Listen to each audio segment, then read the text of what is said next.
It's a sketch comedy podcast show.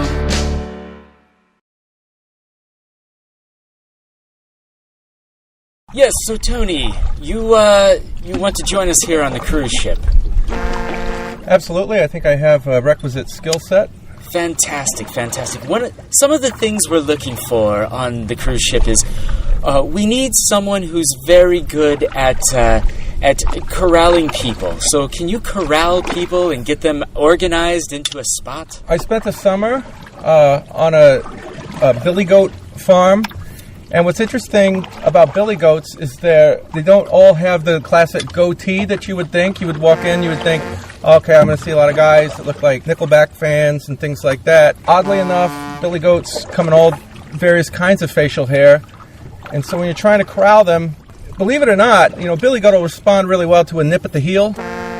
Controversial, you may have to check, but if I'm corralling people on like the deck, I might do a little bite on an ankle. Perfectly fine. We've actually used that method before. One of the things I will say, facial hair really does matter in matters of corralling, so it's good that you've got the experience with the billy goats with the goatees, the billy goats without the goatees. Our passengers are basically the same. It's nice to divide people up, and a lot of times, the ladies, on these cruises, you'll see they'll have a thicker amount of facial hair than some of the men. Well, so we do stop off in Italy. So, Tony, let me ask you another question. You obviously have some crowd control experience.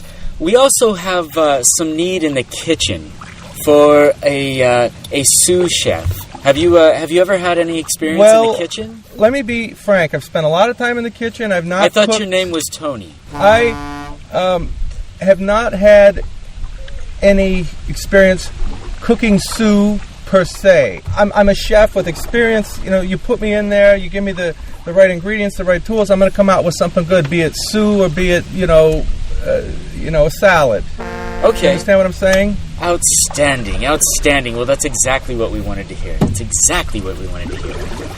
How much experience do you have with engines or engineering? Well, if I'm being honest, the answer would be 0. But what I do have is a little something called gumption, which is the ability to just get in there, whether I know what I'm doing or not, and just start doing stuff. You know what I mean? Because a lot of things just get fixed that way. I do. I completely understand. I've seen the movie, and gumption can definitely work on a boat. Mm-hmm. Okay, so we've got one last thing that we're going to ask you to do on the ship, and this is a little bit of a different job. It's a different job than maybe you've even experienced, but we're looking for someone who knows about nature, who can do a good job speaking of the animals that people might look over the side of the boat and see, or birds as they fly by. Are you familiar with bird calls? Oh, indeed. One of my favorites is just sort of the... Now that one traditionally will work for dogs as well, but it's you're going to be on the boat, you're going to get all kinds of aquatic birds, you're going to get gulls, you're going to get terns, so on and so forth.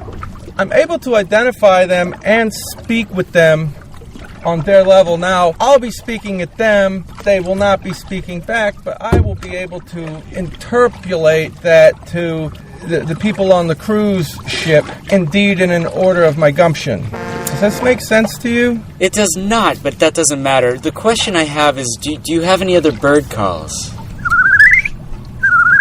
Mm-hmm. There's the... which was very famous, woodpecker call,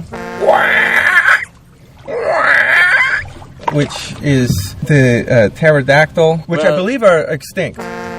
Well, Tony, I hate to break this to you, but we're looking for more of a Andrew Dice Clay pigeon. I'm sorry, you're just not enough of a dirty bird. Hey...